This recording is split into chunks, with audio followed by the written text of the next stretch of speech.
World war 2 அப்படிங்கிற லெசன்லேருந்து ஒரு part மட்டும் பார்க்கலாம். நான் மகாலட்சுமி. இன்ட்ரடக்ஷன் கொடுத்துருக்காங்க. இன்ட்ரடக்ஷனில் இம்பார்ட்டன்ஸ் மட்டுமே நான் பண்ணியிருக்கேன், ஹைலைட் பண்ணியிருக்கேன். பட் இருந்தாலும் நம்ம எல்லாத்தையுமே தெரிஞ்சுருக்கோம். பிகாஸ் 1 வேர்ட்ஸ்லையோ இல்லை 2 வேர்ட்ஸ்லையோ 2 மார்க்ஸ்லையோ எதுலையாவது வந்துச்சுன்னா it will be easy for you to write. So இன்ட்ரோவில் என்ன கொடுத்துருக்காங்கன்னு பார்க்கலாம். The first half of the 20th century witnessed 2 wars. So 20th centuryயுடைய ஃபஸ்ட் ஹாஃப், அதாவது 1950க்குள்ளேன்னு வச்சுக்கோங்களேன். ஃபஸ்ட் ஹாஃப்னா 50 இயர்ஸாக பிரிச்சுக்கலாம். அப்போது 1950க்குள்ளே 2 வார்ஸ் வந்து நடக்குது, which devastated the world. So உலகத்தையே வந்து தலைக்கீழ மாற்றிச்சு, அதாவது ரொம்ப சேதாரம் படுத்திச்சு, அதாவது டிவாஸ்டேட்டட், அழிச்சிருச்சுன்னு அர்த்தம். World war 1 was fought from 1914 to 1918. So world war 1 எப்போ நடக்குதுன்னா 1914 ஸ்டார்ட் ஆகி 1918 முடிஞ்சிருச்சு. World war 2 began in 1939 and ended in 1945. So world war 2 1939 start பண்ணி 1945 முடிஞ்சது. While the world at large had experienced many wars, these 2 wars are referred to as world wars because. So இது ஒரு வேளை நமக்கு 2 மார்க்ஸில் 3 மார்க்ஸில் கேட்கலாம். So உலகத்தில் நிறைய போர்கள் நடந்தது, பெரிய பெரிய போர்கள்லாம் நடந்தது. ஆனால் இதை மட்டும் ஏன் வந்து வேர்ல்டு வார் அப்படின்னு சொல்கிறோம் அப்படின்னா, பிகாஸ் அது காரணம் சொல்கிறாங்க பாருங்கள். Of the extended area of the conflict. இங்கே கான்ஃப்ளிக்ட்னா இங்கே சண்டை. ஸோ எக்ஸ்டெண்டட் ஏரியானா ரொம்ப அதிகமான இடத்துல ஏரியாவில் இந்த சண்டை நடந்ததுனால இதை வேர்ல்டு வார் அப்படின்னு சொல்கிறாங்க. And the very high death toll of civilians. அது மட்டும் இல்லாமல் சிவிலியன்ஸ்ன்னும் போது இங்கே பொதுமக்கள் சொல்லுவாங்க இல்லையா, அவங்க தான் சிவிலியன்ஸ். ஸோ அதிகமான சிவிலியன்ஸும் as well as armed combatants. Armed காம்பேட்டன்ஸ்னால் இங்கே சோல்ஜர்ஸ்லாம், அதாவது போர்க்களத்தில் போய் போர் செய்யக்கூடியவங்க இருக்காங்களா, அவங்க தான் ஆர்ம்டு காம்பேட்டன்ஸ்னு சொல்கிறாங்க. இது ஆர்ம்டு காம்பட்டன்ஸும் சிவிலியனும், அதாவது பொதுமக்கள், போருக்கு போகாத பொதுமக்களும் அதிகமான டெத்ஸ் வந்து ஏற்பட்டுருச்சு, இறப்புகள் ஏற்பட்டதுனால இதை வேர்ல்டு வார் அப்படின்னு சொல்கிறாங்க. ஸோ இது ஒரு 3 மார்க்ஸ்லேயும் வரலாம். Both wars were fought on several fronts across Europe, Asia, Africa. இங்கே ஃப்ரான்ஸ் அப்படின்னும் போது அந்த எல்லை பகுதிகள் சொல்லுவோம் இல்லையா, தட் இஸ் ஃப்ரான்ஸ். ஸோ ஒவ்வொரு நாட்டுக்குள்ளேயும் இது நடந்தது. எங்கெல்லாம் நடந்ததுன்னா யூரோப், ஏஷியா, ஆஃப்ரிக்கா, இங்கெல்லாம் வந்து இது நடந்தது. The total number of deaths in World War I is estimated to be 20 million and 21 million wounded. So world வார் 1ல் எவ்வளோ பேர் இறந்தாங்கன்னா 20 மில்லியன் மக்கள் இறந்துட்டாங்க. 21 மில்லியன் மக்களுக்கு வந்து சேதாரம் இருந்தது, தட் இஸ் காயப்பட்டிருந்தாங்க. ஊண்டட்னா காயப்பட்டிருந்தாங்க. ஸோ 2021 வேர்ல்டு வார் 1 ஞாபகம் வச்சுக்கோங்க, மில்லியன்ஸில் இது நம்பர்ஸ் ஞாபகம் வச்சுக்கோங்க. இந்த 20 மில்லியன் மக்கள் இறந்தாங்க பாருங்கள், அதில் 9.7 மில்லியன் வந்து சோல்ஜர்ஸ் மட்டுமே. ஸோ மீதி வந்து சிவிலியன்ஸ் இறந்துருக்காங்க. And world war 2 the death toll was 24 million military personnels and nearly 50 million civilians. So world war 2ல் பாருங்கள் அதை விட அதிகமாக இருக்குது. 24 மில்லியன் வந்து military personnels மட்டுமே, 50 மில்லியன் வந்து சிவிலியன்ஸ், அதாவது போர் செய்ய போகாத பொதுமக்கள் வந்து 50 மில்லியன் மக்கள் இறந்துட்டாங்க வேர்ல்டு வார் 2ல். In both wars the combined forces of Great Britain, France, Russia, United States fought against a war alliance led by Germany. So 2 வார்லையுமே, வேர்ல்டு வார் 1, வேர்ல்டு வார் 2, நீங்கள் இது ரெண்டுமே எடுத்துக்கிட்டீங்க அப்படின்னா சென்ட்ரல் ஃபோர்ஸஸ்ன்னு சொல்லக்கூடிய இந்த Great Britain, France, Russia, United States, நம்ம ஏற்கனவே வேர்ல்டு வார் 1ல் பார்த்தோம். சென்ட்ரல் பவர்ஸ்னால் இவங்கெல்லாம் ஒன்றா சேர்ந்த சென்ட்ரல் பவர்ஸ் அப்படின்னு சொல்லி பார்த்தோம் இல்லைங்களா. ஸோ அந்த சென்ட்ரல் பவர்ஸ்ன்னு சொல்லக்கூடிய Britain, France, Russia, United states இவங்களோட சேர்ந்து யார் சண்டை போட்டாங்க அப்படின்னா ஜெர்மனியோட இருந்த அலையன்ஸும் சேர்ந்து சண்டை போடுறாங்க. சரி, ஜெர்மனியோட இந்த வேர்ல்டு வார், இப்போ நம்ம வேர்ல்டு வார் 2 பற்றி படிச்சுட்டு இருக்கிறதுனால வேர்ல்டு வார் 2ல் யாரெல்லாம் வந்து ஜெர்மனியோட அலையன்ஸில் இருக்காங்க அப்படின்னு பார்த்தீங்கன்னா இட்டாலியும் ஜப்பானும் இப்போ இவங்களுடைய alliance. So Germany, Italy, Japan இவங்களும், Great Britain, France, Russia, United States இவங்களும் சேர்ந்து இப்போ சண்டை வந்து போடுறாங்க. இது வேர்ல்டு வார் 2ல். In addition to the terrible human cost. So இந்த வேர்ல்டு வார் 2ல் மக்களுக்கு ஏற்பட்ட ரொம்ப ரொம்ப மோசமான அந்த மோசமான இன்னல்களையும் தாண்டி the financial cost of the world war 2 was also huge. So financial காஸ்ட்டும் கூட அதிகம், நிறைய பணம் வந்து இதனால் செலவாச்சு. It was 5 times higher than the figures for world war 1. So world war 1க்கு எவ்வளோ பணம் ஆச்சோ அதை விட 5 மடங்கு, 5 times ஹையர் சொல்கிறாங்க பாருங்கள், 5 மடங்கு அதிகம் ஃபைனான்ஷியல் காஸ்ட் வந்து வேர்ல்டு வார் 2க்கு ஆச்சு. World War II also witnessed unprecedented levels of brutality against non-combatant civilian population. So பொதுமக்கள் இருக்காங்க பார்த்திங்கன்னா, அந்த பொதுமக்களுக்கு எதிர்பாராத, இங்கே அன்பிரசிடென்டட் அப்படின்னா எதிர்பார்க்காத விதமான புருட்டாலிட்டின்னா கொடுமைகள் வந்து நடந்துச்சு இந்த வேர்ல்டு வார் 2ல். gross violation of international protocols on the treatment of prisoners of war. So international ப்ரோட்டோகால்ஸ்னும் போது இங்கே அக்ரிமெண்ட்ஸ்னு சொல்லுவாங்களே அதுதான். ஸோ இன்டர்நேஷ்னல்னும் போது ஒரு நாட்டுக்கும் இன்னொரு நாட்டுக்கும் இடையில இருக்கக்கூடிய அக்ரிமெண்ட்ஸ் வந்து இவங்க வந்து வயலேட் பண்ணிட்டாங்க. இப்போ இந்த நம்ம எல்லைக்குள்ளே வரும்போது சில ரெஸ்ட்ரிக்ஷன்ஸ்லாம் இருக்கும் இல்லையா, ஸோ அதை வந்து வயலேட்னா அதை மீறிட்டாங்கன்னு சொல்கிறது வயலேஷன். ஸோ இந்த பிரிசனர்ஸ் ஆஃப் வார் அப்படின்னா அவங்களுக்குன்னு சில ரூல்ஸ் அண்ட் ரெகுலேஷன்ஸ் இருந்தது, அதை தாண்டி அவங்கள வந்து கொடுமை பண்ண ஆரம்பிச்சிட்டாங்க. இங்கே பிரிசனர்ஸ் ஆஃப் வார்னா யாருன்னா சண்டை போர் நடந்துட்டு இருக்கும்போது அந்த போர் முடிஞ்சோடனே அந்த நாட்டில் இருக்கிற மக்களெல்லாம் கூப்பிட்டு எடுத்துகிட்டு போய்ட்டு ப்ரிசனில் வச்சுப்பாங்க. That is prisoners of war அப்படின்னு சொல்லுவாங்க. ஸோ அவங்கள வந்து ரொம்ப மோசமான நிலையில் வச்சுருந்தாங்க. Many of whom were tortured and killed. So இந்த மாதிரி சண்டை நடந்தப்போ பிடிச்சிட்டு போயிட்டு பிணை கைதிகளாக வச்சுக்கிறவங்கள என்ன பண்ணாங்கன்னா ரொம்ப அதிகமான டார்ச்சர் பண்ணது மட்டும் இல்லாமல் கொன்னுட்டாங்க இந்த வேர்ல்டு வார் 2ல். Innumerable atrocities were committed against the people living in conquered region. So எந்த நாட்டை போய் இவங்க போர் செஞ்சு அந்த நாட்டை போய் ஜெயிச்சிட்டாங்கன்னா அந்த நாடு இவங்களோட கண்ட்ரோலுக்கு வந்துடும் இல்லையா, தட் இஸ் கான்குவைட் ரீஜன், பிடிச்சு வச்சுட்ட ரீஜன், அதாவது ஜெயிச்சிட்ட இடம். அங்கே இருக்கக்கூடிய மக்களை வந்து ரொம்ப கொடுமைகள் வந்து அவங்க பண்ணாங்க. The end of World War II signaled a change in the world order and political configurations among the major powers. So இந்த வேர்ல்டு வார் 2 நடந்ததில் உலகத்தில் மிகப்பெரிய சேஞ்சஸ் வந்து ஏற்பட்டுருச்சு. பொலிட்டிக்கல் கான்ஃபிகரேஷன்ஸ்லாம் நிறையா ஆச்சு. அதாவது அந்த நாடுகள் பிரிக்கிறது, அந்த நாடுகளுடைய எல்லைகள் அதெல்லாம் வந்து நிறைய மாறுச்சு. In addition, an era of large-scale social and economic changes across the world was ushered in. So அது மட்டுமே இல்லாமல் சோஷியல் எக்கனாமிக் அந்த பண விஷயத்தில் நிறைய மாற்றங்கள் ஏற்பட்டுச்சு, பழக்க வழக்கங்களில் நிறைய மாற்றங்கள் ஏற்பட்டுச்சு இந்த வேர்ல்டு வார் 2க்கு அப்புறம். இந்த 2 வேர்ல்டு வார்க்கு அப்புறம் மெயினாக இங்கே நம்ம படிக்கிறது வேர்ல்டு வார் 2. ஸோ அந்த வேர்ல்டு வார் 2 உடைய எண்டில் சொல்கிறாங்க. இப்போது இந்த வேர்ல்டு வார் 2 உடைய காசஸ் எதனால் நடந்துச்சு, course and effects of world war 2 பார்க்க போகிறோம். அதில் இந்த வீடியோவில் நம்ம காசஸ் மட்டும் என்னெல்லாம் காரணம், ஏன் இந்த வேர்ல்டு வார் 2 வந்து ஸ்டார்ட் ஆச்சு அப்படின்றத மட்டுமே இந்த வீடியோவில் பார்க்க போகிறோம். So causes. The devastation cost by World War I was of such magnitude that it was referred to as the Great War or the War to End All Wars. So இந்த world வார் 1ல் நடந்த அந்த இங்கே டிவாஸ்டேஷனாக சேதாரம் ஏற்கனவே, so damages so ரொம்ப அதிகமாக இருந்துச்சு. அதை எப்படி சொல்கிறாங்கன்னா கிரேட் வார் அப்படின்னு சொன்னாங்க வேர்ல்டு வார் 1. இன்னொரு வார்த்தை என்ன சொல்லுவாங்க, இந்த வார் டு எண்ட் ஆல், எல்லா போரையும் ஸ்டாப் பண்ணுறதுக்கு உண்டான போர் தான் வந்து வேர்ல்டு வார் 1ன்றாங்க. War to end all worlds, எல்லா சண்டையும் நிறுத்துறதுக்கு ஏற்பட்ட ஒரு சண்டைன்ற மாதிரி இந்த வேர்ல்டு வார் 1 சொன்னாங்க. த பெலிகரண்ட் நேஷன்ஸ், இங்கே பெலிகரண்ட் நேஷன்ஸ் அப்படின்னா த்ரெட்டனிங், அதாவது பயம் கொடுத்தக்கூடிய நேஷன்ஸ் இருக்கு இல்லையா, எஸ்பெஷலி இந்த பயம் கொடுத்தக்கூடிய நேஷன்ஸ் யாருன்னா எஸ்பெஷலி பாருங்கள் த அலையன்ஸ் அண்ட் நோ. இங்கே அலையன்ஸ்னும் போது நம்ம ஜெர்மனி, இட்டாலி, ஜப்பான் எல்லாம் அலையன்ஸ். ஸோ கூட சேர்ந்துருக்கிறவங்க தான் அலையன்ஸ் சொல்கிறாங்க. And no desire for the second prolonged conflict. So மறுபடியும் இன்னொரு பெரிய ஒரு சண்டை வரக்கூடாது அப்படிங்கிற ஒரு ஆசை இல்லாத தன்மை, நோ டிசைர் சொல்கிறாங்க பாருங்கள், டிசைர்னா ஆசை. ஸோ மறுபடியும் இந்த இவ்வளோ பெரிய சண்டை வரக்கூடாதுன்ற டிசைர் இல்லாமல் இருந்தது.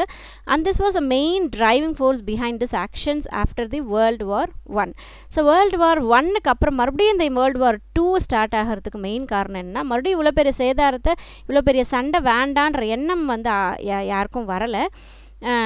அப்புறம் வந்து இந்த பயமுறுத்தக்கூடிய ரொம்ப எந்த நேஷன் வந்து ரொம்ப நிறைய போர்க்கருவிகள்லாம் வச்சுட்டு இருக்கும்போது அவங்கள பார்த்து பயம்படுத்துகிற மாதிரியான இருக்கும் இல்லையா, ஸோ அதெல்லாம் தான் வந்து இந்த வேர்ல்டு வார் 2க்கு காரணம். The immediate and primary cause of world war 2 was the aggressive military offensive undertaken by the resurgent Germany. So ரொம்ப இமீடியட்டாக ரொம்ப உடனே இந்த வேர்ல்டு வார் 2 ஃபாஸ்ட்டாக வரத்துக்கு காரணம் என்ன அப்படின்னா ஜெர்மனி பண்ண அந்த மிலிட்ரி அஃபென்சிவ்ஸ் தான். அஃபென்சிவ்ஸ்னால் தவறுகள், மிலிட்ரியில் ஏற்படக்கூடிய அந்த தவறுகளில் தான் வந்து இந்த ஜெர்மனி செஞ்ச தவறுகள்னால தான் வந்து இந்த வேர்ல்டு வார் 2 இம்மீடியட்டாக உருவாக வேண்டிய அவசியம் ஏற்பட்டுச்சு. அண்ட் ஃபாஸ்ட் டெவலப்பிங் ஜப்பான், அது மட்டும் இல்லாமல் வேகமான டெவலப்மெண்ட் ஏற்பட்ட இந்த ஜப்பானாலையும் வேகமாக அது டெவலப் ஆகிடுச்சு. ஜெர்மனி வந்து ஒரு பக்கம் மிலிட்ரி அஃபென்சஸ் நிறைய நடத்திட்டுருக்காங்க. ஸோ இதெல்லாம் வந்து முக்கியமான காரணங்களை இந்த வேர்ல்டு வார் 2 இம்மீடியட்டாக ஸ்டார்ட் ஆகிறதுக்கு காரணமாக அமைஞ்சிடுச்சு. However, the root causes of the war are more complex. Let us try to understand them in detail. So இது மட்டுமே இல்லை, இது மட்டுமே காரணம் கிடையாது. இன்னும் இதுக்கு உண்டான காரணங்கள் நிறைய இருக்குது. அது ஒன்றுனா பார்க்கலாம். அது கொஞ்சம் காம்ப்ளெக்ஸாகவும் இருக்கும், கடினமாகவும் இருக்கும் அது புரிஞ்சுக்க. ஸோ நம்ம புரிஞ்சுக்க ட்ரை பண்ணலாம் detail. Germany and treaty of Versailles 1919. So world war 1 முடிஞ்சது 14 தொடங்கி 18 முடிஞ்சிருச்சு. ஸோ அந்த வேர்ல்டு வார் 1 முடிஞ்ச உடனே எல்லா நாடும் ஒன்றா சேர்ந்து ஒரு அக்ரிமெண்ட் வந்து சைன் பண்ணாங்க. அதுதான் வந்து ட்ரீட்டி ஆஃப் வெர்சைலஸ் அப்படின்னு சொன்னாங்க இல்லையா.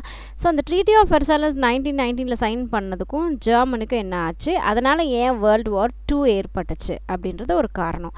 The Treaty of Versailles ended World War I was signed in June 1919. So June 1919 treaty of Versailles அப்படிங்கிற ஒரு இதை வந்து சைன் பண்ணி எல்லா நாடுகளும் போர் செஞ்ச நாடுகள்லாம் ஒன்றா சேர்ந்து சைன் பண்ணது June 1919 எல்லாம் பண்ணாங்க. Among the many clauses of the treaty, 3 in particular caused great resentment among the Germans. Resentment அப்படின்னா இரிட்டேஷன், அதாவது கோவம் ஏற்பட்டுச்சு. ஜெர்மனி வந்து கோவம் ஏற்பட்டுச்சு. அதில் முக்கியமாக 2-3 வந்து ரொம்ப பர்டிகுலராக சொல்லணும்னு நினைக்கிறாங்க. அது என்ன அப்படின்னா, Germany was forced to give up territories to the west, north and east of Germany border. So முதல்ல அதில் அவங்களுக்கு ரொம்ப இரிட்டேஷன் பண்ணது என்ன அப்படின்னா, ஜெர்மனியோடைய கண்ட்ரியை சுற்றி வெஸ்ட்டு, நார்த்து, ஈஸ்ட் அந்த 3 பார்டரில் இருக்கக்கூடிய டெரிட்டரிஸை சில இடங்களில் என்ன பண்ணாங்க, கொடுக்க சொல்லி அவங்க வந்து சொன்னாங்க. ஃபோர்ஸ் பண்ணி எடுத்துக்கிட்டாங்க. அது அவங்களுக்கு ரொம்ப இரிட்டேஷனாக இருந்தது. தென் ஜெர்மனி ஹேட் டு டிஸ்ஆர்ம் அப்படின்னா எந்த ஒரு ஆர்ம்ஸும் இல்லாமல், எந்த ஒரு போர்க்கருவிகளும் இல்லாமல் அவங்க இருக்கணும். And was allowed to retain only a very restricted armed forces. ரொம்ப குறைவான எண்ணிக்கையில் தான் வந்து ஃபோர்ஸஸ் வச்சுருக்கணும் அப்படின்னு சொல்லிட்டு அவங்களுக்கு ரெஸ்ட்ரிக்ஷன் கொடுத்தாங்க ஜெர்மனிக்கு. ஆர்மி, நேவி, ஏர்ஃபோர்ஸ் 3மே வந்து ரொம்ப குறிப்பிட்ட ஒரு அளவு தான் இருக்கணும், ரொம்ப கம்மியான அளவு தான் அவங்க வச்சுருக்கணும் அப்படின்றத ஒரு ஆர்டர் போடுறாங்க. As reparations for the war, Germany was expected to pay for the military and civilian cost of the war to the allied nations. So அது மட்டும் இல்லாமல் இங்கே ரிப்பேரேஷன்ஸ் அப்படின்னா சேதங்கள் ஏற்பட்டுச்சு இல்லையா. இப்போ வாரில் நடந்த டேமேஜஸ்க்காக ஜெர்மனிக்கிட்ட வந்து பே பண்ண சொல்கிறாங்க. அந்த மிலிட்ரி சிவிலியன் காஸ்டெல்லாம் ஆச்சு இல்லையா. மிலிட்ரி ஃபைனான்ஷியலும் சிவிலியன்ஸுக்கு ஏற்பட்ட அந்த பாதிப்புகளுக்கும் சேர்த்து அந்த அலைட் நேஷன்ஸ் அலைட் நேஷன்ஸும் சேர்ந்து என்ன பண்ணணும், இந்த இதுக்கு வந்து பே பண்ணணும் அப்படின்னு சொல்கிறாங்க. வார் ரிப்பேரேஷன்ஸ் வாஸ் கால்குலேட்டட். அந்த வார் ஏற்பட்ட அந்த டேமேஜஸ் எல்லாம் கால்குலேட் பண்ணுறாங்க, எவ்வளோ என்னன்னு சொல்லி கால்குலேட் பண்ணும்போது $10 billion to Britain. So Britain, United states எல்லாம் யுனைடெட் ஸ்டேட்ஸ், ஃப்ரான்ஸ் எல்லாம் பார்த்திங்க அப்படின்னா சென்ட்ரல் ஃபோர்ஸஸாக இருந்தாங்க இல்லையா. ஸோ அவங்களில் பிரிட்டனுக்கு வந்து எவ்வளோ கொடுக்கணும்னு சொல்கிறாங்க அப்படின்னா $10 billion கொடுக்கணுன்றாங்க. யுனைடெட் ஸ்டேட்ஸ்க்கு $15 billion வந்து ஜெர்மனி கொடுக்கணும் அப்படின்னு சொல்லிட்டு அந்த வெர்சைலஸ் ஆஃப் ட்ரீட்டி ஆஃப் வெர்சைலஸில் சைன் பண்ணுறாங்க. However France and Belgium was able to insist on war reparations of $33 billion. So France பெல்ஜியமும் ஒன்றா சேர்ந்து எவ்வளோ கேட்குறாங்க, $33 billion வந்து கேட்குறாங்க அந்த டேமேஜஸ்க்காக. Which Germany protested saying it was beyond its capacity to pay. So இங்கே ப்ரொட்டஸ்டட் அப்படின்னா போராட்டம் சொல்லுவாங்களே. ஸோ தட் இஸ் முடியாதுன்னு சொல்லி எதிர்ப்பு தெரிவிக்கிறது. ஸோ ஜெர்மனி என்ன சொல்லுச்சு அப்படின்னா, இது வந்து தன்னுடைய கெப்பாசிட்டிக்கு மீறி தங்கிட்ட இருக்கிறதுக்கும் அதிகமான அளவாக இருக்குது நீங்கள்லாம் கேட்குறது அப்படின்னு சொல்லிட்டு அது ப்ரொட்டஸ்ட் பண்ணாங்க Germany. The Germany offered to pay 100 billion gold marks, approximately 25 billion. So Germany என்ன பண்ணுச்சு அப்படின்னா 100 billion கோல்டு மார்க்ஸ் நான் கொடுக்குறேன் அப்படின்னு சொல்கிறாங்க. அதாவது $25 billion டாலரில் அது சொல்லும்போது 25 billion சொல்கிறாங்க. ஆனால் அது கோல்டு மார்க்ஸை சொல்லும்போது 100 billion வருது. ஸோ இவ்வளோ தான் என்னால் பே பண்ண முடியும் அப்படிங்கிற மாதிரி ஜெர்மனி வந்து சொல்கிறாங்க இவங்களுடைய இதை பார்த்துட்டு, ஃபைனான்ஷியல் இஷ்யூஸை பார்த்துட்டு. Then failure of League of Nations. So ஒன்று இந்த ஜெர்மனி ட்ரீட்டி ஆஃப் வெர்சைலஸ் ஒரு காரணம் வேர்ல்டு வார் 2க்கு வரதுக்கு. இன்னொரு காரணம் என்னென்னா இந்த லீக் ஆஃப் நேஷன்ஸ் வந்து ஃபெயிலியர் ஆகிடுது. இந்த லீக் ஆஃப் நேஷன் அப்படின்னா என்ன அப்படின்னா, வேர்ல்டு வார் 1 முடிஞ்ச உடனே எல்லா கண்ட்ரீஸும் ஒரு சில கண்ட்ரீஸ் எல்லாம் ஒன்றா சேர்ந்து ஒரு குரூப், ஒரு அசோசியேஷன் மாதிரி ஆரம்பிக்கிறாங்க. அதாவது அடுத்து இந்த மாதிரி போர் வராமல் இருக்கிறதுக்கு அவங்க ஒரு குரூப் ஃபார்ம் பண்ணி அந்த இதுதான் என்ன சொல்கிறாங்க, லீக் ஆஃப் நேஷன் அப்படின்னு சொல்கிறாங்க. ஸோ இந்த லீக் ஆஃப் நேஷன் வந்து தன்னுடைய கடமைகளை வந்து செய்ய முடியாமல் அது வந்து ஃபெயிலியர் ஆகிடுது. ஒரு அசோசியேஷன் ரொம்ப பவர்ஃபுல்லாக இருந்து அது நடந்தால் தானே அது ப்ராப்பராக இருக்கும். ஸோ அது ஃபெயிலியர் ஆகிடுச்சு. அதுவும் ஒரு காரணம் world war 2 வரத்துக்காக. The treaty also set up the League of Nation. இந்த லீக் ஆஃப் நேஷன் எது மூலியமாக அமைக்கிறாங்கன்னா, இந்த ட்ரீட்டி ஆஃப் வெர்சைலஸில் மூலியமாக தான் வந்து இது அசோசியேஷன் வந்து அமைக்கிறாங்க, லீகை வந்து அமைக்கிறாங்க. ஸோ இது நம்ம லெசன் 1ல் பார்த்தோம். On the initiative of President Woodrow Wilson of United States. So United States is அந்த பிரசிடெண்ட் உடைய இனிஷியல் தூண்டுதலால் தான் வந்து the League of Nations அமைக்கிறாங்க. The League was expected to mediate between countries and take action against countries which indulged indulged in military aggressions.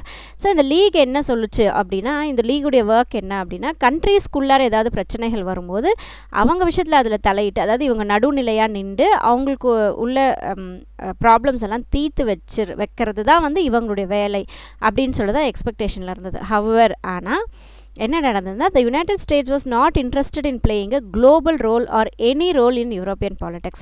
ஆனால் இங்கே என்ன நடந்துச்சு, இந்த லீக்கில் என்ன நடந்துச்சுன்னா, யுனைடெட் ஸ்டேட்ஸ் வந்து தலையிடாமல் இருந்துச்சு. அவங்க எந்த ஒரு இன்ட்ரெஸ்ட்டும் காட்டலை. அதாவது உலகத்துடைய ரெப்ரசன்டேட்டிவாகவும் அவங்க இருக்க விரும்பல. அதே மாதிரி யூரோப்பியன் பாலிட்டிக்ஸ்குள்ளே இவங்க தலையிடவும் விரும்பலை. யார்? United states. ஏன்னா அவங்க வேறு கான்டினென்ட். ஸோ யூரோப்புன்றது இன்னொரு கான்டினென்ட் இல்லையா. ஸோ அவங்க விஷயத்தில் இவங்க தலையிட விரும்பலை.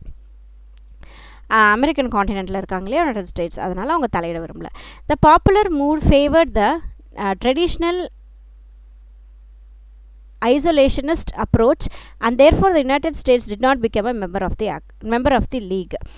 ஸோ என்ன ஆயிடுச்சு அப்படின்னா, இவங்களை தனிச்சு விடப்பட்ட மாதிரி ஆயிடுச்சு. இந்த யுனைடெட் ஸ்டேட்ஸ் வந்து தனிச்சு விடப்பட்ட மாதிரி ஆனதுனால அவங்களுக்கு வந்து இந்த லீகில் வந்து மெம்பர் ஆகிறதுக்கு அவங்களுக்கு இன்ட்ரெஸ்ட் இல்லை. The other allied nations were also determined to maintain a non-interventionist attitude. Non-intervention அப்படின்னா ஒரு இதில் தலையிடுறது. இங்கே non-interventionist அப்படின்னா இவங்களோட இருந்த அலைட் நேஷன்ஸ் இருக்காங்களே, இப்போ யுனைடெட் ஸ்டேட்ஸோட சில அலைட் நேஷன்ஸ்லாம் இருந்தாங்களா, அவங்களும் என்ன பண்ணாங்க, அவங்க எப்படி மற்ற கண்ட்ரிஸோடைய இதில் நான் தலையிட மாட்டேன்னு ஒதுங்கி நின்றுக்கிட்டாங்களோ, ஐசோலேட் ஆகிட்டாங்களோ, அதே மாதிரி மற்ற அலைட் நேஷன்ஸும் என்ன பண்ணுறாங்க அப்படின்னா அந்த இவங்களுடைய இதை வந்து அப்படியே அவங்களும் ஃபாலோ பண்ண ஆரம்பிச்சிட்டாங்க. And in consequence the league remained an ineffectual international body. So பெரிய பெரிய பவர்ஸ், பெரிய பெரிய கண்ட்ரீஸ் எல்லாம் வந்து இதில் தலையிடாததுனால என்ன ஆச்சு அப்படின்னா, லீக் வந்து ஒரு எஃபெக்ட் இல்லாத, ஒரு பவர் இல்லாத ஒரு இன்டர்நேஷ்னல் பாடியாகவே நின்றுச்சு. ஸோ அது ஃபெயிலியர் ஆகிடுச்சு. தன்னுடைய வேலையை வந்து அதால் செய்ய முடியலை. இது ஒரு காரணம் World War II ஏற்படுறதுக்கு. Post war crisis and Germany. So இங்கே போஸ்ட் வார் அப்படின்னா வார் நடந்ததுக்கு அப்புறம், கிரைசிஸ்னால் ப்ராப்ளம்ஸ், நெருக்கடிகள். ஸோ வார் நடந்ததுக்கு அப்புறம் ஏற்பட்ட நெருக்கடிகளும் ஜெர்மனியும். As mentioned above, the three main clauses of the Treaty of Versailles, especially the imposition of penal reparations, caused great discontent in Germany. So இங்கே discontent அப்படின்னா ஒரு மாதிரி ரொம்ப அன்ஈஸியாக ஃபீல் பண்ணாங்க. ஏன்னா அதிகமான அமௌண்ட்டு பணம் கேட்டாங்க இல்லையா. நம்ம அந்த ட்ரீட்டி ஆஃப் வெர்சைலஸில் ரொம்ப 3 முக்கியமான விஷயங்கள் சொன்னாங்க. அதிகமான பணம் கேட்டாங்க, அப்புறம் அவங்களுடைய டெரிட்டரிஸ் இதெல்லாம் எடுத்துக்கிட்டாங்க, எல்லாம் படித்தோம் இல்லையா. ஸோ அதில் அந்த பணம் அந்த மாதிரி சில விஷயங்கள் வந்து அவங்களுக்கு ரொம்ப அதிகமாக கஷ்டங்கள் கொடுக்க ஆரம்பிச்சிச்சு. அவங்களால ஈஸியாக இருக்க முடியல.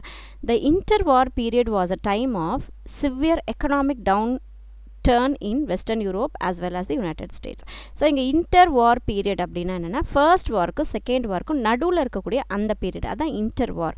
ஸோ இந்த வாருக்கு 2 வாருக்கும் நடுவில் இருக்கக்கூடிய பீரியட்ஸ் பார்த்திங்கன்னா எக்கனாமிக்கலி, அதாவது ஃபைனான்ஷியலி ரொம்பவே டவுன் ஆகிடுச்சு. வெஸ்ட் யூரோப்பும் ரொம்பவே டவுன் ஆகிடுச்சு. யுனைடெட் ஸ்டேட்ஸ்க்கும் நிறையவே எக்கனாமிக்கல் ப்ராப்ளம்ஸ் வர ஆரம்பிச்சிடுச்சு. Britain was facing massive unemployment and its economy was nearly crippled by the general strike of 1926. So Britain நாடை பொறுத்த வரைக்கும் பார்த்திங்கன்னா நிறைய மேசிவ்னா அதிகமான அன்எம்ப்ளாய்மெண்ட், வேலை இல்லாத ஒரு நிலை வந்து ஏற்பட்டுருச்சு.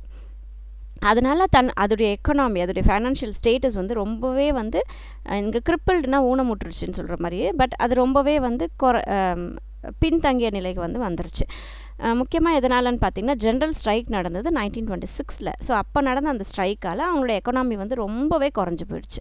த United States was faced with the great depression after 1929. So 1929க்கு அப்புறம் ஒரு பெரிய ஒரு டிப்ரெஷன்ஸில் வந்து யுனைடெட் நேஷன்ஸ் மாட்டுருச்சு. ஸோ அதனால் அவங்களுக்கு அந்த எக்கனாமியில் 2 பேரும் குறைஞ்சிட்டாங்க. The problems which many countries faced in the post war World War I decades led to the rise of the extreme right-wing dictatorship in Italy, Germany and Spain. So இந்த world வார்க்கு அப்புறம் நடந்த விஷயங்கள் என்னாச்சு, நிறைய ப்ராப்ளம்ஸ் வந்து face பண்ணிகிட்டு இருந்தது. உலகத்தில் இருக்கிற எல்லா கண்ட்ரீஸும் பார்த்திங்கன்னா நிறைய ப்ராப்ளம்ஸ் ஃபேஸ் பண்ணிக்கிட்டு இருந்தது. அந்த வேர்ல்டு வார் I நடந்ததுக்கப்புறம் அந்த ஒரு 10 ஆண்டு காலங்களில், இப்போ 1918 ஃபஸ்ட் வேர்ல்டு வார் முடிஞ்சது, 1939 தான் செகண்ட் வேர்ல்டு வார் ஸ்டார்ட் ஆச்சு. ஸோ கிட்டத்தட்ட நடுவில் ஒரு 10 இயர்ஸ் கேப்பில், அந்த டீகேட்ஸ்னாவே அது 10 வருஷம்னு அர்த்தம். ஸோ அந்த 10 இயர்ஸ் கேப்ஸில் என்ன ஆச்சு அப்படின்னா, டிக்டேட்டர்ஷிப்ஸ் வந்து ஆரம்பிச்சிச்சு. அதாவது சர்வாதிகார போக்குன்னு சொல்லுவாங்க இல்லையா. ஸோ மிலிட்ரியுடைய கண்ட்ரோலில் மொத்த நாட்டையும் கொண்டு வரது, தட் இஸ் அந்த மாதிரி ஒரு டிக்டேட்டர்ஷிப் வந்து ஸ்டார்ட் ஆகிடுச்சு. எந்த கண்ட்ரீஸ்லன்னு பார்த்தீங்கன்னா இட்டாலியில், ஜெர்மனியில், ஸ்பெயினில். இட்டாலியில் வந்து முசோலினியுடைய லீடர்ஷிப்பில், ஜெர்மனி வந்து ஹிட்லருடைய லீடர்ஷிப்பில், ஸ்பெயின் வந்து ஃப்ராங்கோ அப்படிங்கிறவருடைய லீடர்ஷிப்பில் இந்த டிக்டேட்டர்ஷிப் வந்து இந்த கண்ட்ரீஸில் ஸ்டார்ட் ஆகிடுச்சு. Germany experienced both high unemployment and severe inflations after the war. So unemployment problemமும் இருந்தது, இன்ஃப்ளேஷன்ஸ் ப்ராப்ளமும் வந்து ஜெர்மனியை பொறுத்த வரைக்கும் இருந்துச்சு. And its currency became practically worthless. So ஜெர்மனியுடைய பணம் வந்து ஒர்த்லெஸ்ஸாக போயிடுச்சு, அதுக்கு மதிப்பே இல்லாமல் போயிடுச்சு. There are several pictures of the 1920s when ordinary people had to carry money in wheelbarrows to buy bread. So 1920 பார்த்தீங்கன்னா சில பிக்சர்ஸ்லாம் என்ன காட்டும் அப்படின்னா, ஒரு பெரிய ஒரு தள்ளு வண்டியில் பணத்தை எடுத்துகிட்டு போய் ஒரு ப்ரெட்டு வாங்குறதுக்காகவே அந்த பெரிய தள்ளு வண்டியில் பணம் தள்ளி எடுத்துகிட்டு போயிட்டு வாங்கிட்டு வரக்கூடிய நிலையெல்லாம் இருந்துச்சு. அந்தளவுக்கு அவங்களுடைய பணத்துடைய மதிப்பு வந்து குறைஞ்சிருச்சு. This was blamed on the war reparations which Germany was forced to pay. So இந்த நிலை ஏன் வந்துச்சு அப்படின்னா, இந்த நிறைய காசு வந்து அவங்க வார் ரிப்பேரேஷன்ஸ்க்காக ஜெர்மனியை கட்ட சொன்னாங்க இல்லையா. ஸோ அந்த மாதிரி ஃபைன்ஸ் எல்லாம் நிறைய போட்டதுனால தான் இந்த நிலை ஏற்பட்டுச்சு மக்களுக்கு அப்படின்னு சொல்லிட்டு ப்ளேம் பண்ண ஆரம்பிச்சிட்டாங்க, மற்றவங்கள பழி சொல்ல ஆரம்பிச்சிட்டாங்க. Though in the final analysis the demand for war reparations was moderated over several rounds of negotiations. ஆனால் ஃபைனலாக பார்த்தீங்கன்னா நிறைய, அதாவது என்னால் இவ்வளோ தர முடியாதுன்னு சொல்லிட்டு சொன்னதுனால பல ரவுண்ட்ஸ் நெகோஷியேஷன்ஸ் போயிட்டு அந்த ரிப்பேரேஷன்ஸுடைய இது வந்து கொஞ்சம் சரி பண்ணாங்க. Then rise of Adolf Hitler. So இந்த டிகேடில், இந்த World War I, World War II நடுவில் அடல்ஃப் ஹிட்லர் ரைஸ் ஆகிறாரு, எங்கள் ஜெர்மனியில் ரைஸ் ஆகிறாரு. Adolf Hitler was able to exploit the general discontent among the Germans. So இங்கே எக்ஸ்ப்ளாய்ட்னா யூட்டிலைஸ் பண்ணிக்கிறது, தன் வசப்படுத்திக்கிறது. என்னது அப்படின்னா மக்களுடைய டிஸ்கண்டென்ட், அதாவது அன்ஈஸி. இப்போ வார் நடந்தது, அந்த வார் கடத்துக்கப்போ ஒரு குழப்பமான ஒரு நிலை ஏற்படும், ஒரு பணம் இல்லாத ஒரு நிலை, ஜாப் இல்லாத ஒரு நிலை, ஒரு மாதிரி மக்கள் வந்து ஒரு மாதிரி குழப்பமான நிலையில் இருப்பாங்க இல்லையா. ஸோ அதை வந்து இவருக்கு இதுவாக வந்து யூட்டிலைஸ் பண்ணிக்கிட்டு ஜெர்மனி கண்ட்ரியில் gifted with greater oratorical skill, he was able to sway the people by his impassioned speeches. So இவருக்கு நிறைய அந்த பேச்சு திறன் அதிகமாக இருக்கிறதுனால அவருடைய அந்த பேச்சு திறனால் என்ன பண்ணுறாருன்னா, பேசியே மக்களை வந்து தன் பக்கம் கொண்டு வந்துடுறாரு. Promising a return to the glorious military past of Germany. So அவர் அந்த பேச்சில் என்ன சொல்கிறாருன்னா, நம்ம எப்படி ஃபஸ்ட்டு நம்மளுடைய மிலிட்ரி பவர் எப்படி முதல் மாதிரி வேர்ல்டு வார்க்கு முன்னாடி ரொம்ப பிரகாசமான மிலிட்ரி பவர் இருந்துச்சோ அதை வந்து நான் ரிட்டர்ன் கொண்டு வரேன், ஜெர்மனியை வந்து ஒரு மிலிட்ரைஸ்டு கண்ட்ரியாக கொண்டு வரேன் அப்படின்லாம் சொல்லிட்டு இவங்க மக்கள் கிட்ட பேசி இவருடைய தன்வசம் படுத்துக்கிறாரு ஜெர்மனியா. He founded the National Socialist Party, generally known as Nazis. அந்த நாசிஸ்ன்றது வந்து நேஷனல் சோஷியலிஸ்ட் பார்ட்டியுடைய சுருக்கம் தான். ஸோ இந்த பார்ட்டியை வந்து அவர் ஃபார்ம் பண்ணுறாரு. The fundamental platform on which Hitler build his support was the notion of the racial superiority of the Germans as the pure Aryan race and a deep-seated hatred of the Jews. So fundamental basis இவருடைய fundamental இது என்ன அப்படின்னு சொல்லி பார்த்தீங்கன்னா, அந்த Germany நாட்டில் பார்த்தீங்கன்னா யூதர்கள், இங்கே ஜூஸ்னும் போது யூதர்கள் சொல்லுவாங்க. ஸோ ஜூஸ் மேலே ஜென்ரலாகவே வந்து ஜெர்மன் கண்ட்ரியில் ஜூஸ் மேலே ஒரு ஹேட் இருந்துச்சு, ஒரு வெறுப்பு இருந்துச்சு. ஆனால் ஆரியன்ஸ் மேலே ஒரு இது இருந்தது. ஸோ அதையும் வந்து பெருசாக இவங்க பயன்படுத்திக்கிட்டாங்க. அந்த யூதர்கள் வந்து ஹேட் பண்ணுறாங்க இல்லையா மக்கள். ஸோ அதை வந்து ஒரு டூலாக எடுத்துக்கிட்டு இவர் வந்து ஒர்க் பண்ண ஆரம்பித்தார். Hitler came to power in 1933 and ruled Germany till 1945. So world war end ஆனது இல்லையா, 1945 எண்ட் ஆச்சு. ஸோ 1933க்கு வந்து பவருக்கு வராரு. 1945 வரைக்கும் தன்னுடைய ஆட்சியை வந்து செலுத்துறாரு ஜெர்மனியில். யூதர்களை வந்து ரொம்பவே டார்ச்சர் பண்ணி அவர் இது பண்ணுறாரு. The direct contraventions of the clauses of the treaty of Versailles, Hitler began to Germany. So இப்போ என்ன பண்ணுறாருன்னா, கான்ட்ரவென்ஷன் அப்படின்னா என்னென்னா நெக்லெக்ட் பண்ணுறது, அதாவது ஏற்றுக்க மறுக்கிறது. ஸோ இப்போ என்ன பண்ணுறாருன்னா, ட்ரீட்டி ஆஃப் வெர்சைலஸில் சொல்கிறாங்க இல்லையா, நீங்கள் வந்து ஆர்ம்ஸ், அதாவது வார் வெப்பன்ஸ்லாம் நீங்கள் வச்சுருக்கக்கூடாதுன்னு சொல்லிட்டு அந்த ட்ரீட்டி ஆஃப் வெர்சைலஸில் அவங்க சைன் பண்ணுறாங்க இல்லையா. ஸோ அதெல்லாம் மீறி ஹிட்லர் என்ன பண்ணுறாருன்னா, ஜெர்மனிக்கு வந்து அந்த ரீஆர்ம் பண்ண ஆரம்பிச்சிரு, நிறைய வெப்பன்ஸ் போர்க்கருவிகளில் வந்து ரீஜென்ரேட் பண்ண ஆரம்பிச்சிட்டாரு. The requirement for the armed forces and the manufacture of armaments and machinery for the army, navy and air force with large amounts of German spending resulted in an economic revival and solved the problem of unemployment in Germany. So இப்போ என்ன பண்ணுறாருன்னா அவங்களுடைய அந்த ஆர்மியோட எண்ணிக்கையை குறைச்சிடணும், arms இது அந்த பொருட்கள் எல்லாம் வந்து தயாரிக்கிறது பண்ணக்கூடாதுன்னு சொல்லிட்டு ட்ரீட்டி ஆஃப் வெர்சைலஸ் சொன்னாங்க. ஆனால் அவர் வந்து அதை நெக்லெக்ட் பண்ணிட்டார். அதை வந்து மீறிட்டு என்ன பண்ணாருன்னா நிறைய பேரை ஃபோர்ஸஸில் ரெக்யூர்மெண்ட் பண்ணார். ரெக்யூர்மெண்ட்னா ஜாப் போடுறது, ஜாப் கொடுக்குறது. ஸோ நிறைய மக்களை வந்து ஃபோர்ஸஸில் ரெக்யூர்மெண்ட் பண்ணுறாரு.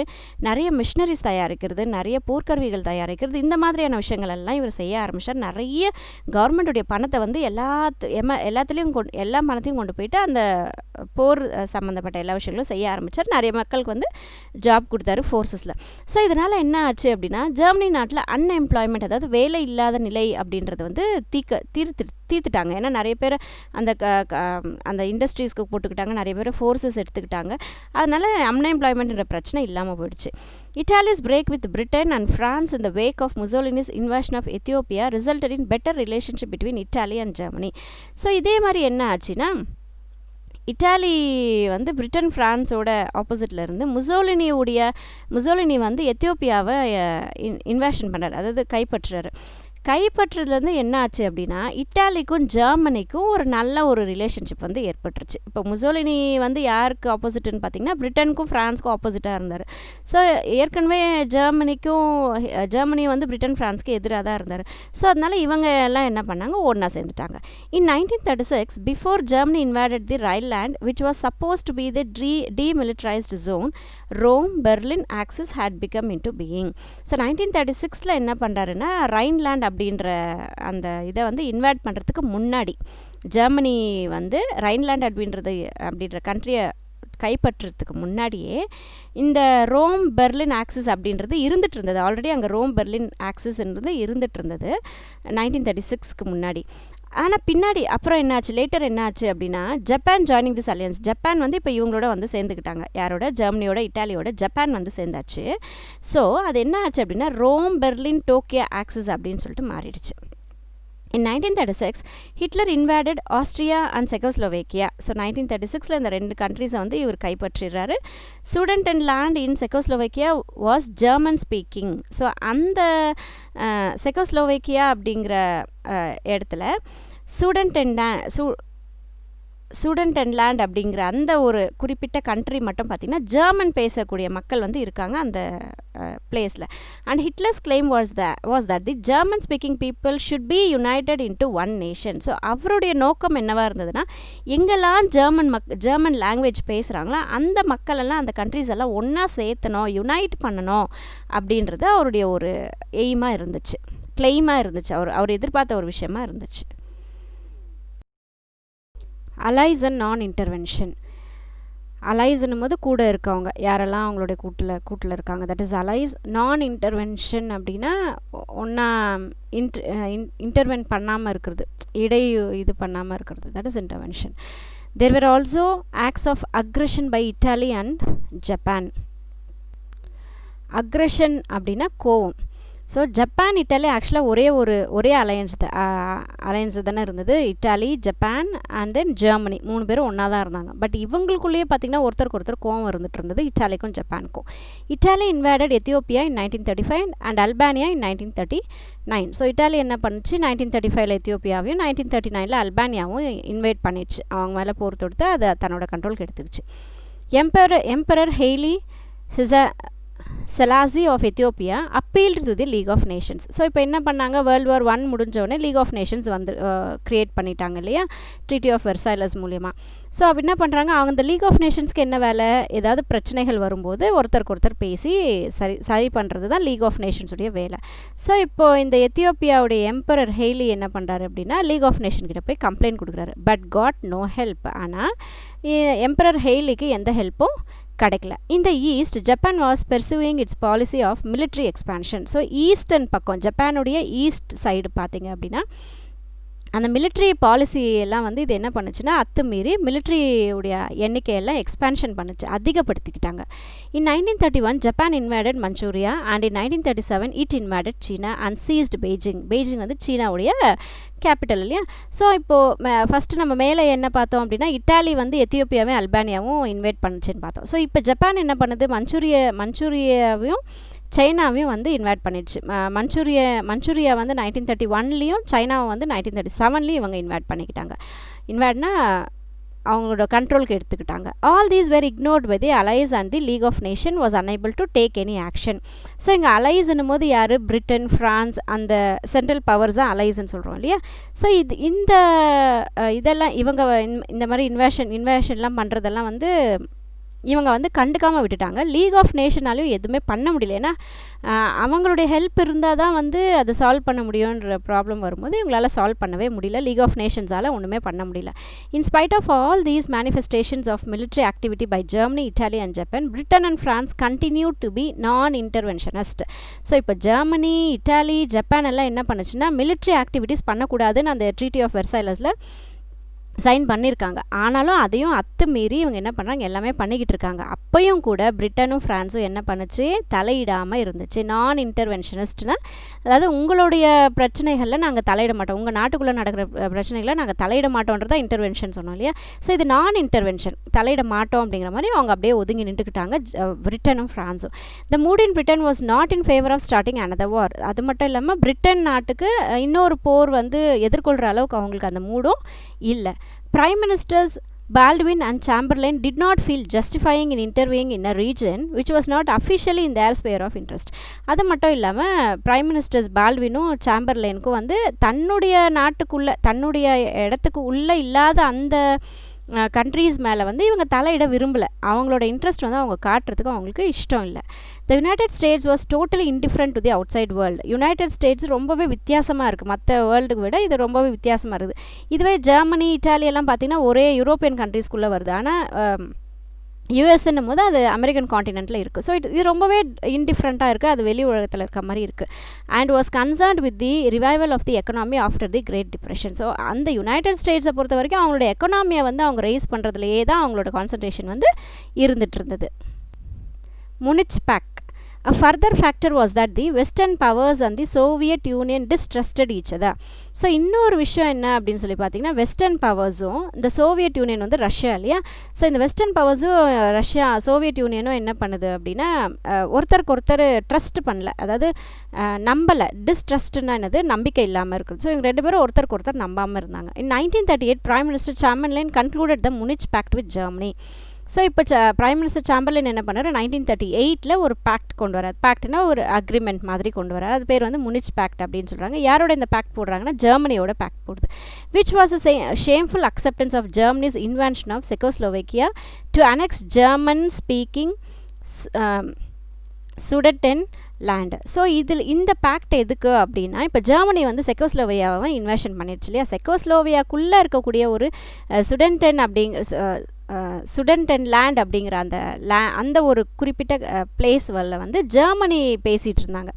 மக்கள் வந்து ஜெர்மனி லாங்குவேஜ் பேசிகிட்டு இருந்ததுனால அதோடைய இன்வேஷனுக்கு வந்து அக்செப்ட் பண்ணிக்கிற மாதிரியான ஒரு இது இருந்ததுனால இது ஒரு ஷேம்ஃபுல்லான ஒரு அக்செப்டன்ஸாக இருந்துட்டு இருந்தது. இன் 1939 the Soviet Union independently concluded a non-aggressive pact with Germany. So 1939 என்ன பண்ணுச்சு அப்படின்னா, சோவியட் யூனியன் இண்டிபெண்ட்டாக தனக்கு தானே சுதந்திரமாக என்ன பண்ணுது, நான் அக்ரெசிவ் பேக்ட் அப்படின்றது ஜெர்மனியோட சைன் பண்ணுறாங்க.